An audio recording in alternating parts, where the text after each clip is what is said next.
Bande passante. L'info décryptée, un podcast de la Provence et Radio Star. Éric Miguet. Fini en quelque sorte la liberté, il faudra réserver maintenant pour aller dans la calanque de Sugiton, surfréquenté, abîmé, détérioré.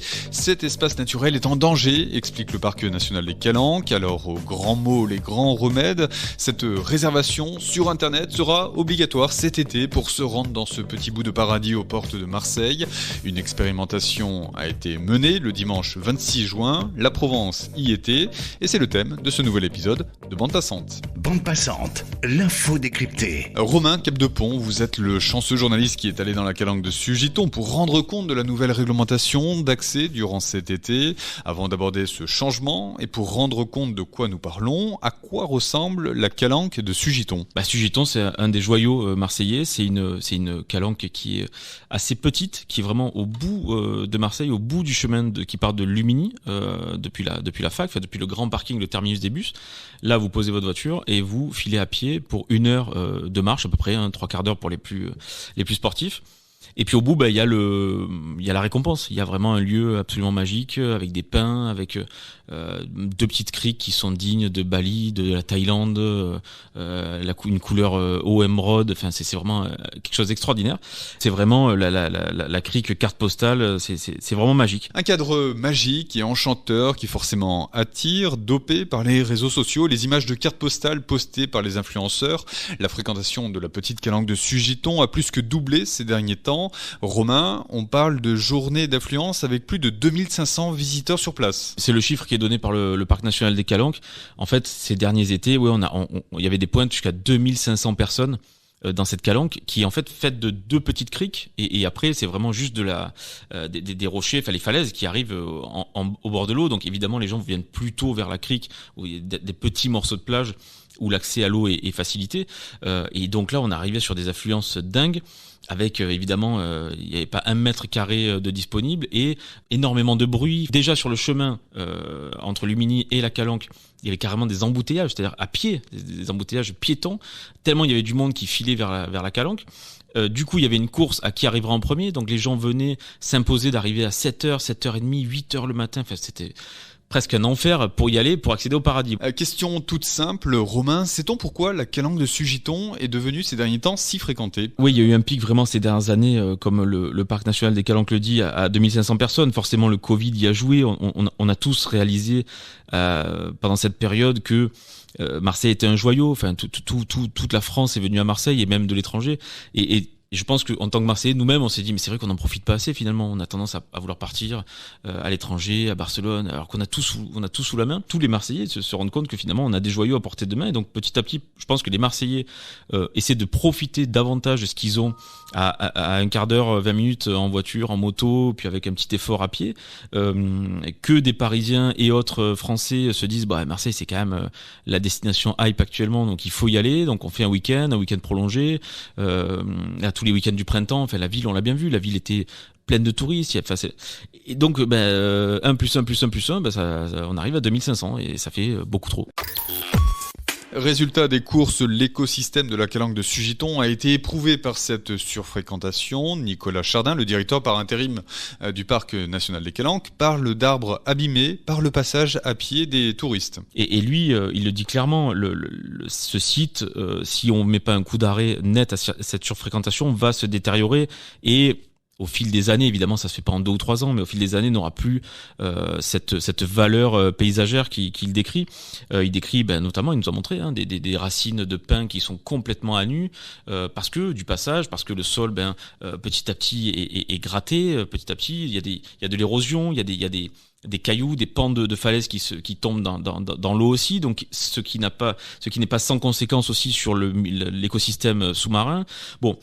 Voilà, donc il y a un vrai impact. Face à ce constat, le parc national a décidé de frapper fort. Cet été, vous serez obligé de réserver pour vous rendre dans la calanque de Sugiton. Ah oui, le parc a dégainé une idée qui a fait couler beaucoup d'encre et qui a fait presque polémique parce que accéder à un espace public naturel sur réservation, c'est quelque chose qui est pas courant. Pas courant, mais ça donne des idées. C'est, je pense, quelque chose qui va se développer. Apparemment en Corse, ils commencent à aller dans ce sens-là aussi pour préserver certains endroits qui sont vraiment surchargés de monde parce que extraordinaires. Et on le comprend, mais à un moment donné, c'est aussi le rôle des autorités, comme l'explique Nicolas Chardin, le directeur intérim du parc.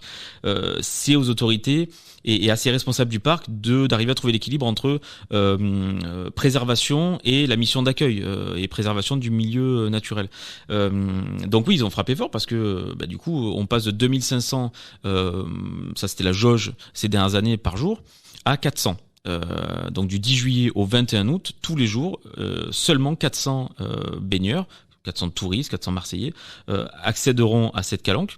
Alors 400 en plus, c'est 400 s'ils restent toute la journée. Donc en fait, si on lisse sur la journée, sachant que certains vont rester 1 heure, 2 heures, d'autres une demi-journée, en fait, il y aura peut-être que 100, 150, 200 personnes dans la calanque. Ce qui est carrément divisé par 10 ou par 12 l'affluence qui était celle de Sugiton l'année dernière. Très concrètement, pour réserver sa journée dans la calanque de Sugiton, il faut se connecter sur le site internet du Parc national des Calanques 3 jours avant sa visite. À J-3 et dès 9h du matin, les places sont en accès libre. À J-1, il peut rester des places, mais ce n'est pas garanti. Attention, la quantité est limitée, on ne peut réserver que 5 places. Tout ceci est gratuit, mais cette organisation risque d'exclure une partie des visiteurs, du moins romains. C'est ce que vous a expliqué des baigneurs rencontrés sur place. Et ça demande une certaine organisation et c'est pour ça que certains des baigneurs qu'on a rencontrés dimanche pensent que ça va recatégoriser un petit peu la clientèle entre guillemets de Sugiton vers une clientèle familiale parce qu'en général c'est plutôt les parents avec des enfants qui organisent un peu plus leur week-end en essayant d'imaginer des activités pour les gosses, etc. Et pas des bandes de minots qui ont juste envie de s'amuser, faire des plongeons, etc. Donc c'est pour ça qu'il y a ce sentiment. Alors bon, certains trouveront que c'est bien évidemment et puis d'autres trouveront que c'est un peu limiter la liberté de certains, quoi. Bande passante, l'info décryptée. Pour rendre compte de cette expérimentation, Romain, vous êtes allé sur place. Racontez-nous comment s'est déroulé votre reportage. On arrive au parking du Lumini. Au bout de 50 ou 100 mètres, il y a un premier point d'information par des agents du parc qui justement rappellent qu'il faut, pour aller à Sugiton, parce que quand on prend le chemin de Lumini, on peut très bien faire du footing, on peut aller juste faire un pique-nique, bon, sauf quand c'est des jours interdits pour cause de risque d'incendie, mais voilà, on n'est pas obligé d'aller à Sugiton, on peut aller juste au Belvédère, bon, bref. Et donc là, ce point information, voilà, rappelle qu'il faut une réservation, histoire de pas marcher 1 heure sous le cagnard et de se retrouver un peu malheureux à la fin. Donc il y a un premier point d'information. Après ce premier point d'information, direction le col de Sugiton, là il y a un autre point pédagogique qui raconte la faune et la flore de cet espace naturel. Un dernier point d'information avant le fameux barrage physique après 1 heure de marche. Où là il y a 2 vigiles, une société de sécurité privée qui demande le QR code et sans QR code on passe pas. C'est d'ailleurs ce que vous avez constaté avec une famille de touristes italiens. Qui savaient pas du tout qu'il fallait réserver. Je pense qu'au point d'information ils ont pas tout compris. Donc en fait la difficulté, je pense, ça va être sur les touristes qui comprennent pas vraiment qu'il faut réserver, donc qui forcent quand même le truc sans vraiment réaliser, qui arrivent et qui se retrouvent bloqués. Donc nous, c'est ce qu'on a constaté hier. Après, honnêtement, pour arriver au point de filtrage et constater qu'on n'a pas réservé, il faut un peu faire exprès parce que, comme je vous disais, il y a 2 points d'information précédemment. Bon, encore une fois, à moins d'arriver par hélicoptère ou par la mer, a priori, il n'y a pas de risque. Dans le cas que vous avez rencontré, la famille n'a pas protesté. En revanche, le Parc national des Calanques se prépare déjà aux situations plus compliquées. Alors le parc, je pense, a beaucoup réfléchi à ça.